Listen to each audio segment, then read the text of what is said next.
as dificuldades, eu acho que ela serve para duas coisas, assim, na nossa vida. Ou para acabar com a gente logo, ou para botar a gente para cima. Assim, eu também...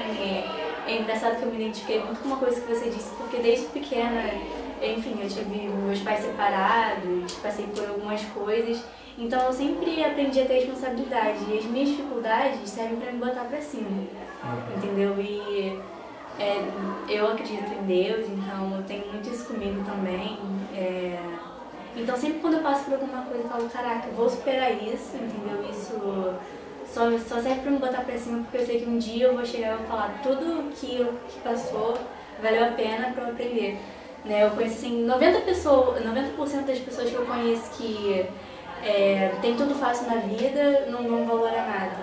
Né? Eu tenho na minha família uma tia que nunca teve nada na vida, sempre correu atrás, pegou a faculdade, hoje é muito bem sucedida, e ela tem um filho. E hoje ela tem muita dificuldade com ele, porque ele tem tudo fácil, porque ela tem dinheiro. Ele não liga pra escola, não liga pra várias coisas, né? E às vezes ele... não sei se... Você pode cortar essa parte, Pedro, mas eu quero falar. Eu tive que sair do curso de inglês, porque eu sempre tive sonho de falar inglês. Aí agora meu irmão nasceu, e quando meu pai pôde pagar o curso pra mim, eu tive que sair porque meu irmão tá na escola. Tipo, é um absurdo, meu irmão pequenininho fica meio período, né? E o meu primo, ele falta o curso, mente pra mãe dele. Aí eu falo, caraca, por que você não vai pro curso? Aí ele, não, porque já tô terminando, não sei o que, é chatão. Eu falo, pô, você tem sorte que você não sabe. Sim. Né? Mas, enfim, é isso, eu acho Mas sabe o que é maneiro? Às vezes essa dificuldade ela te faz... Eu aprendi inglês sozinho. E pra mim foi muito maneiro isso, assim, de... Pô, porque a experiência que eu tive, assim, de triste, né? Dizendo da sua também, foi não ter livro, né? Nossa, eu acho que hoje em dia pra mim é muito difícil. Porque quando eu tiver um filho, quando ele tiver uma idade, eu botar ele no curso e eu sempre vou dar livros pra ele. Porque eu principalmente aqui no Intelecto eu aprendi a importância dos livros, como é bom. E se hoje em dia eu tenho muita dificuldade porque nunca ninguém chegou pra mim assim e disse, caraca, Tamiris, lê, porque isso é muito importante pra você. E hoje eu vejo como é, entendeu? E adquirir isso agora, como eu já tô não velha, mas nunca é tarde, né? Mas mesmo assim... Não é porque assim, muito do passo que eu dei da minha formação, eu comecei a ler muito quando eu tinha dinheiro para comprar o livro. Assim, eu não lia tanto antes porque eu não tinha o livro disponível. Inclusive quando eu estava na universidade eu não tinha o livro disponível. Isso de não ter o livro disponível era uma coisa que assim, o primeiro momento que eu não tive o livro disponível eu sofri muito. Porque eu queria estudar e eu não tinha como estudar. E eu lembro qual foi o primeiro livro que eu peguei nessa situação difícil, fui para a biblioteca, prova, não tinha o livro. Aí eu peguei um livro chamado Alexeyev. Eu não falava inglês na época, né? Era mais velho que você, mas eu não falava ainda nada de inglês. E aí eu peguei o livro era o Alexeyev em russo, traduzido para o inglês, sendo que eu não falava uma palavra de inglês. Eu fiquei com aquele livro entre as minhas pernas, sentado no chão do meu quarto. Diga-se de passagem que eu não tinha cama. Eu fiquei sentado no chão do meu quarto, um livro no chão, chorando que nem um bobo. Assim, pô, e aí o que eu fiz? Eu falei assim, bom, é isso que vai ser pra mim, é essa a minha realidade agora. Eu vou resolver isso. Eu resolvi da seguinte maneira, eu parei de estudar para fazer a prova. E comecei a estudar quando o livro estava lá. Então às vezes assim, eu estava no ônibus, e aí tinha um colega com um livro. O que eu fazia, né? Então eu falei assim, vem cá, tu vai ler no ônibus? O cara, não, posso ler enquanto está no ônibus? E eu passei a ter todas as oportunidades que eu tinha de estar com o livro, eu lia.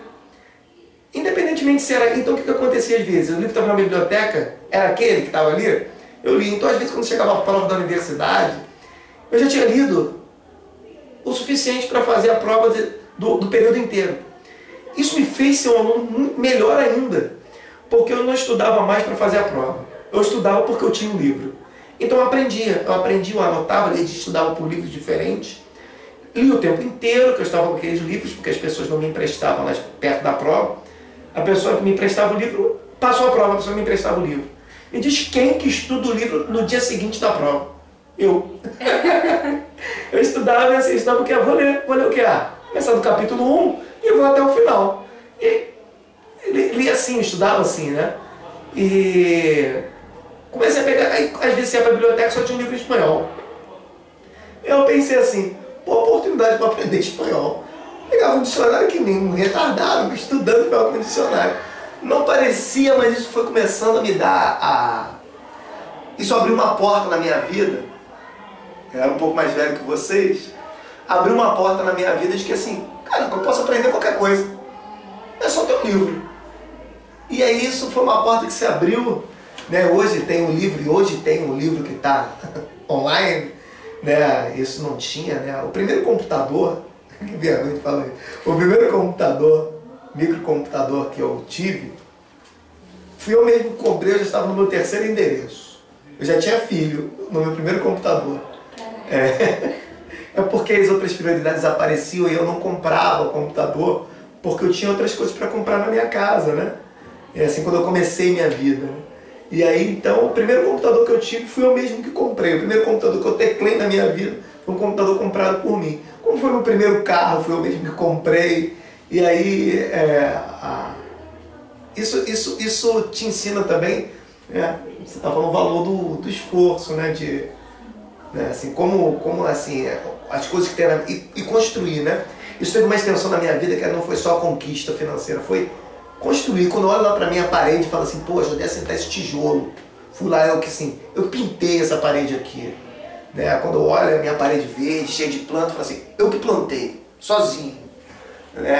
E aí isso é a felicidade de ter, que é a felicidade hoje que se vende, né? Hoje se vende a felicidade do ter, né? Quase sempre a gente diz que sucesso é o ter as coisas, né?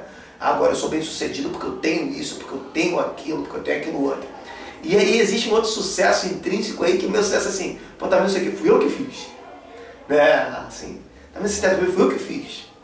Isso pra mim, assim, pô, eu fico olhando para aquilo, né? E fico feliz de ver as coisas construídas, né? O passo a passo. O momento, eu consigo ver o momento difícil ali. E o que eu aprendi nesse tempo, eu espero que você consiga aprender também ao longo da tua vida, que eu esqueço rápido o ruim. Assim, eu valorizo a parte boa. Isso é um traço da minha personalidade, assim, que eu acho que eu desenvolvi. A parte ruim pra mim, ela é pouco. Eu me ligo na parte que é boa. Eu acho que ainda não estou nesse nível de proatividade ainda. Mas você vai estar. Assim, se quiser. É fácil. Assim, a parte boa, viver na parte boa, é viver feliz mais tempo, né? É assim, quando faz. Eu tenho assim, pô, uma coisa tem às vezes, a gente está na nossa casa, uma coisa dá defeito. Né? Isso é uma coisa do cotidiano, né? Mas, pô, deu defeito, não funciona, mas assim, eu nem ligo. Certo, deu defeito isso, beleza. Vou resolver. É o que eu faço normalmente.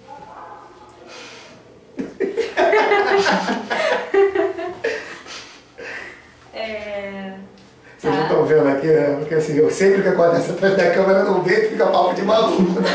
É o Pedro que está mostrando um negócio que não estava funcionando, eu falei, me dá isso aqui que vai funcionar.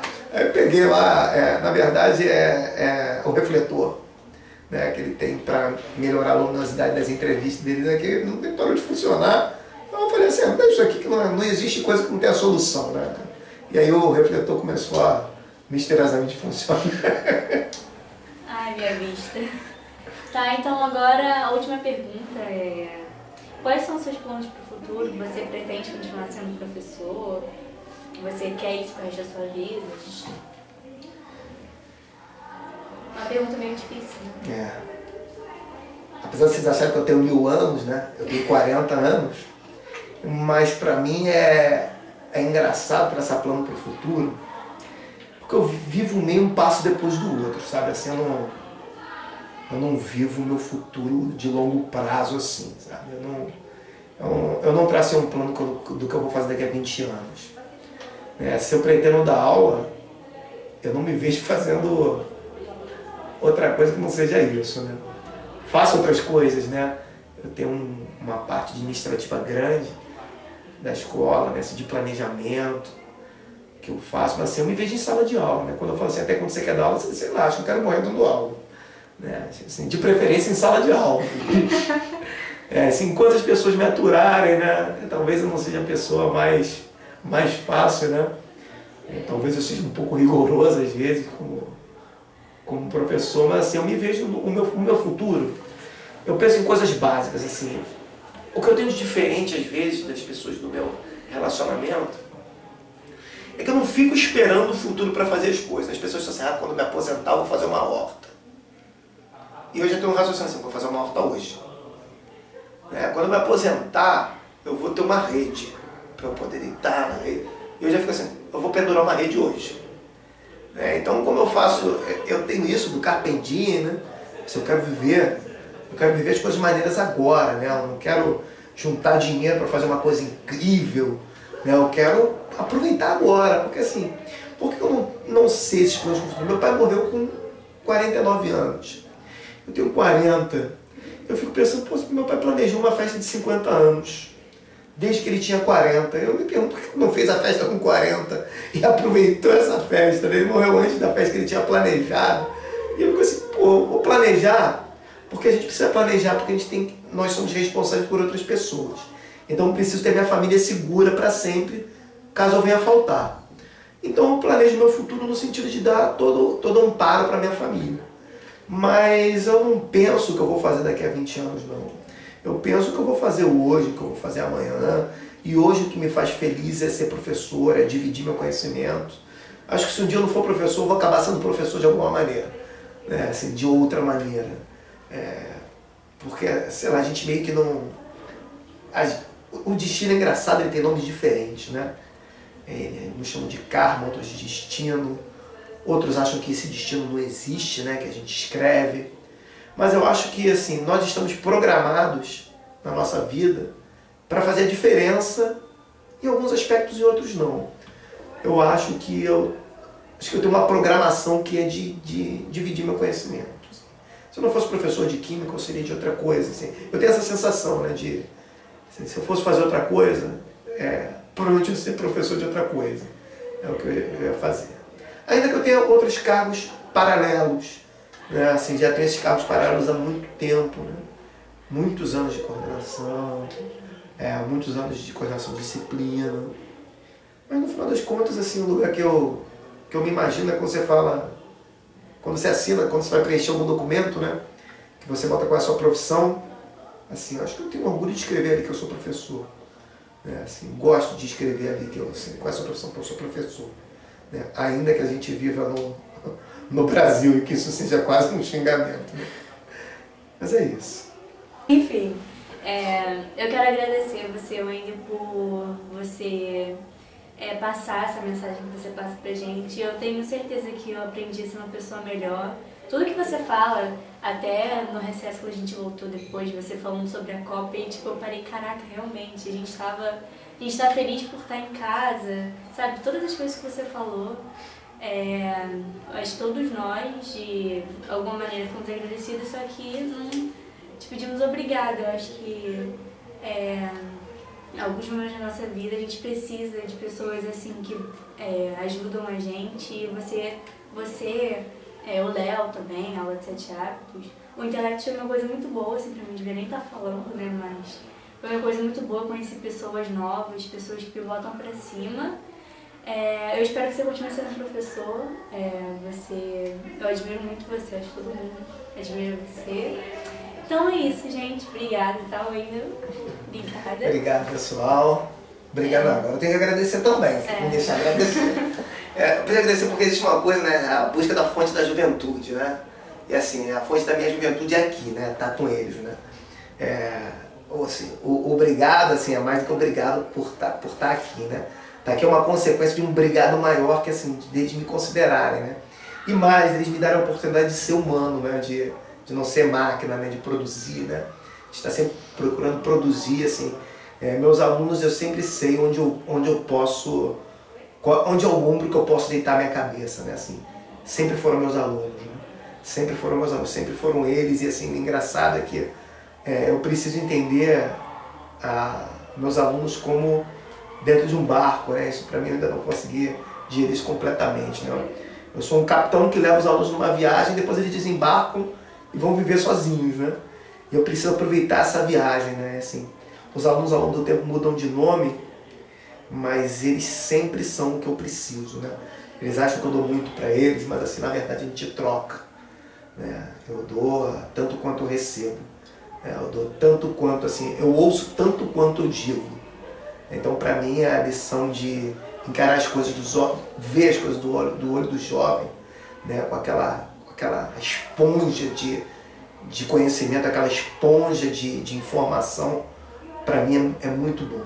Para mim, assim, eu que agradeço, e agradeço o carinho que vocês têm por mim, que assim, não sei explicar, né, qual é, assim, mas obrigado.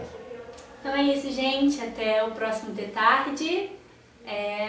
Tem que falar, você já viu nos finais da entrevista, a gente tem que falar De Tarde, tem que voltar. Vou fazer, é quase olhar para aquela câmera ali. Então é isso, gente, até o próximo De Tarde.